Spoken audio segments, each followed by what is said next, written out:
Pour Aquila, le tissu d'Antigone, évidemment, dès le titre, il y a la référence à l'Antigone, l'Antigone de Sophocle. Et j'ai imaginé donc une transposition contemporaine de cette Antigone pour un peu revivifier le mythe ou le retendre, puisque mon histoire, c'est celle d'une Antigone, d'une Aquila, qui est la sœur d'un terroriste, d'un jeune homme terroriste qui est responsable d'un des attentats. Et effectivement, dans le mythe d'Antigone, on a le bon et le mauvais frère, Éthéocle et Polynice. Polynice rejeté aux marges de la cité, condamné à avoir son cadavre dévoré par les vautours et à mourir sans sépulture.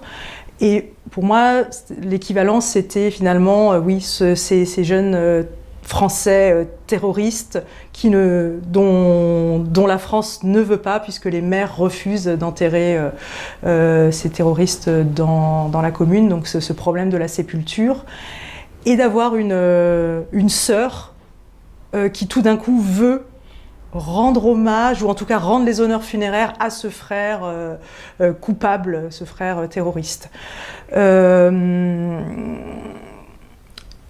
Il y a ça dans... Et puis, la fiction apparaît, la pièce commence dans un lycée. Il y a eu donc de nouveaux attentats en France. Le proviseur fait un discours suivi d'une minute de silence. Et pendant la minute de silence, cette jeune femme, Aquila, pose un foulard blanc sur ses cheveux. Donc se voile dans l'enceinte du lycée, ce qui aujourd'hui est un geste complètement interdit par la loi de 2004. Donc on découvre en fait que non seulement elle a fait ça, mais qu'elle est la sœur de terroristes. Et l'autre frère en fait est mort dans un crime policier quelques années auparavant. Donc voilà, il y a le frère mort en innocent et le mauvais frère mort en terroriste. Et donc en fait, c'est finalement le contexte post-attentat en France et tout ce que ça brassait comme question et comme difficulté, effectivement, de m'intéresser à cet enjeu des funérailles et des lieux de sépulture des terroristes.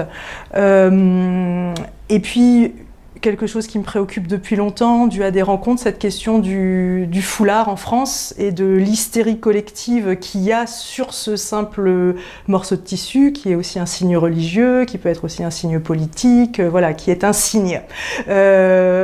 Et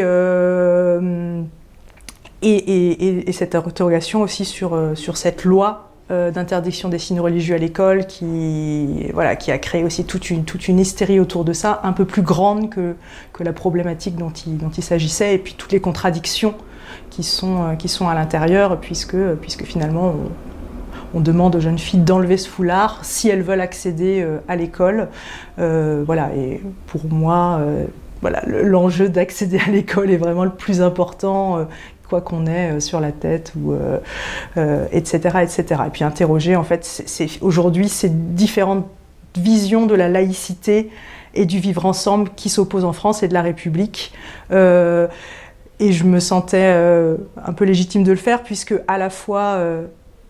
dans notre conception occidentale du théâtre, la tragédie grecque et cet endroit où on interroge les questions politiques qui agitent la cité. Dans Antigone de Sophocle, on est sur ce conflit entre le droit familial et le droit ancien familial qu'incarne Antigone et le droit civique nouveau qu'incarne Créon, où pour que la cité soit stable, il faut expulser ou expurger les ennemis. Et donc c'est cette confrontation en fait, et cette interrogation de la loi. Est-ce que la loi est bonne? Est-ce que la loi est juste? Donc finalement Antigone dans ce geste vient interroger la loi. Enfin, mon Aquila vient interroger la loi et vient aussi interroger ce qui est arrivé à ses deux frères.